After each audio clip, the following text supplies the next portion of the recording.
ചതിയാണ് guys. എല്ലാവരും report ചെയ്യണം.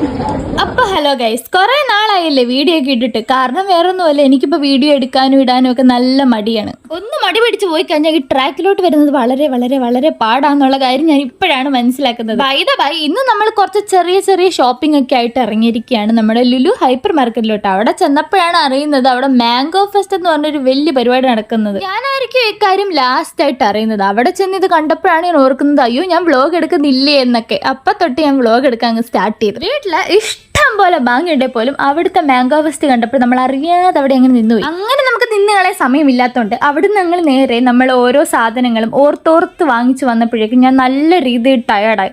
ഞാൻ ടയേർഡായത് കണ്ട് എൻ്റെ സ്നേഹനിധിയായ ചേച്ചി എനിക്കൊരു ഷെയ്ക്കൊക്കെ വാങ്ങിച്ചു തന്നു. ഇതൊരു ബദാം ഷെയ്ക്ക് ആണെന്നാണ് എൻ്റെ ഒരു ഓർമ്മ. സത്യം പറഞ്ഞാൽ ഞാൻ ലുലു മാളിലോട്ട് വരുന്നത് ഈ ഷോപ്പിങ്ങിനൊന്നുമല്ല, തണ്ട് ഈ ഒരു സ്വീറ്റ്സ് വാങ്ങാനായിട്ട് മാത്രമാണ്. ഇതിനകത്ത് പാക്ലാവൻ എന്താണെന്ന് പറയുന്നതാണ് എൻ്റെ ഒരു ഇത്.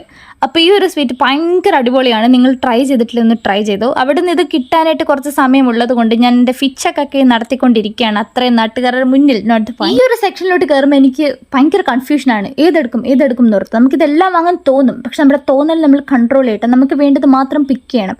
കാരണം ഒരുപാട് ഗീയും ഒരുപാട് ഷുഗറും ഒക്കെ ഉള്ള ഒരു സ്വീറ്റ്സ് ആണിത്. സോ നമ്മൾ ഒരുപാട് കഴിച്ചാൽ നമുക്ക് 8ന്റെ പണി കിട്ടും. ഞാൻ എടുക്കുന്ന മിക്ക വീഡിയോസും എനിക്ക് ഇടാൻ പറ്റാറില്ല. കാരണം എന്താണ്ട് ഇങ്ങനത്തെ പരിപാടികളൊക്കെയാണ് അവിടെ നടക്കുന്നത്. ഇതും ഇടരുതെന്ന് പറഞ്ഞാണ്, അതുകൊണ്ട് മാത്രമാണ് ഇടുന്നത്. അവിടുന്ന് ഞങ്ങൾ നേരെ പോകുന്നത്, എനിക്കൊരു കറണ്ട് അഫയേഴ്സിന്റെ ബുക്ക് വേണമായിരുന്നു. അപ്പോൾ അതൊക്കെ നോക്കാൻ വേണ്ടി പോയപ്പോൾ ചേച്ചിയായിട്ട് കളിക്കൊടുക്കുകയും ബാലരമയൊക്കെയാണ് എടുത്ത് നോക്കുന്നത്. അങ്ങനെ ബാലരമ എടുത്ത് നോക്കിയപ്പോൾ ബുക്ക് ചുരുണ്ടി നോക്കി.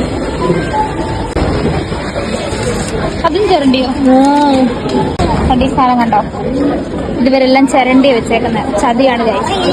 എല്ലാവരും റിപ്പോർട്ട് ചെയ്യണം. ജസ്റ്റ് നമ്മൾ എന്തിനാണ് അവിടെ ബുക്ക് വാങ്ങാൻ പോയതെന്ന് വരെ മറന്നുപോയി. ലാസ്റ്റ് നമ്മൾ കറണ്ട് അഫയേഴ്സ് ഒക്കെ എടുത്തത്. ഏണ്ട ഇത് ഒളിപ്പിച്ച് വെച്ചിരിക്കുന്നത് ഇവർ രണ്ടും കാണാതിരിക്കാൻ വേണ്ടിയാട്ടോ. പക്ഷെ ലാസ്റ്റ് നിമിഷം ബില്ലടിക്കാൻ നേരത്തെ കണ്ടുപിടിച്ചു. അകത്തുനിന്ന് ഫിച്ചൊക്കെ എടുത്ത് റെഡി ആവാത്തതുകൊണ്ട് എൻ്റെ ഏക ലക്ഷ്യം പുറത്തിറങ്ങിയ ഉടനെ ഒരു ഫിച്ചൊക്കെ എടുക്കുക എന്നുള്ളതായിരുന്നു. എന്നിട്ടും വലിയായിട്ട് ശരിയായിട്ടൊന്നും ഇല്ല. എന്നാലും നമുക്ക് ഇതൊക്കെ വെച്ച് അങ്ങോട്ട് അഡ്ജസ്റ്റ് ചെയ്യാം അല്ലേ? അപ്പം എല്ലാവർക്കും ശുഭദിനം.